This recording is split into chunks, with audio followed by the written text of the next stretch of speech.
जब ये मेरे पास केस आया तो अल्लाह से वैसे भी खौफ खाना चाहिए। और ये लालच, हम इतने लालची हो चुके हैं कि हमें अपना मरना तक भूल चुका है। पाकिस्तान के हालात किस तरह के, लोग किस तरह कितनी मुश्किलात से अपने लिए ये पीसेस अरेंज करते हैं, हमें इस चीज़ का इल्म है।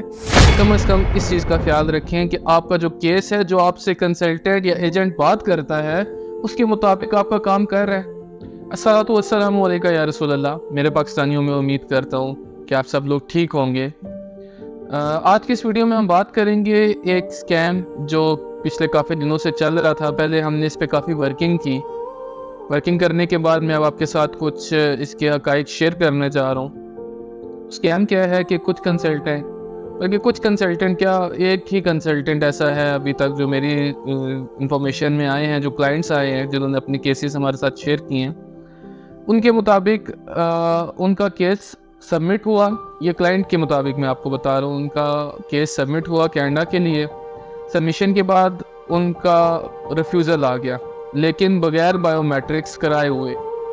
ये एक दो केसेस होते तो कह सकते हैं कि एम्बेसी के एंड पे हो सकता है, ह्यूमन एरर के एंड पे हो सकता है, लेकिन ये कम से कम जो हमारे पास केसेस आए हैं उनका नंबर जो है वो है 20 ऐसे लोग हैं जिनका अप्लाई हुआ कनाडा के लिए और बायोमेट्रिक्स कराए बगैर ही उनका रिफ्यूज़ल आ गया, जो कि इम्पॉसिबल सा है।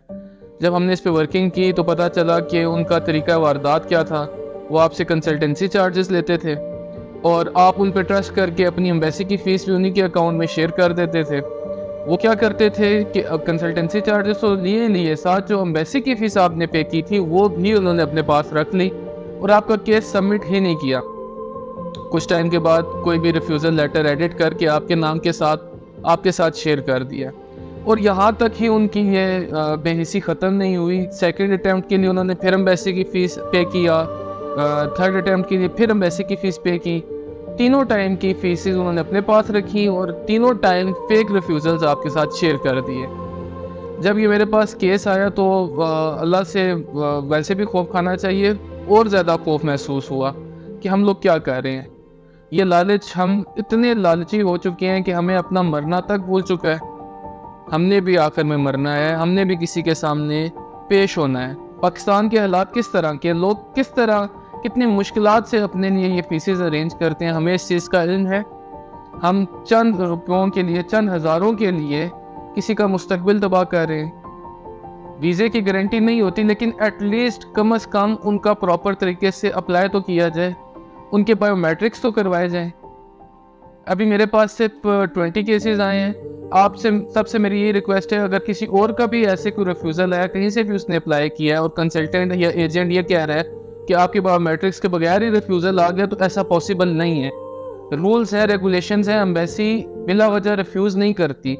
जब तक आपके बायोमेट्रिक्स ही नहीं हुए तो आपका रिफ्यूज़ल कैसे आ सकता है। तो मेरी आप सबसे रिक्वेस्ट है, काइंडली देखने वालों से, मेरे जितने भी जानने वाले हैं, जितने भी क्लाइंट्स हैं, जो क्लाइंट्स नहीं हैं वो भी, जो अप्लाई करना चाह रहे हैं वो भी कम से कम इस चीज़ का ख्याल रखें कि आपका जो केस है, जो आपसे कंसल्टेंट या एजेंट बात करता है, उसके मुताबिक आपका काम कर रहा है।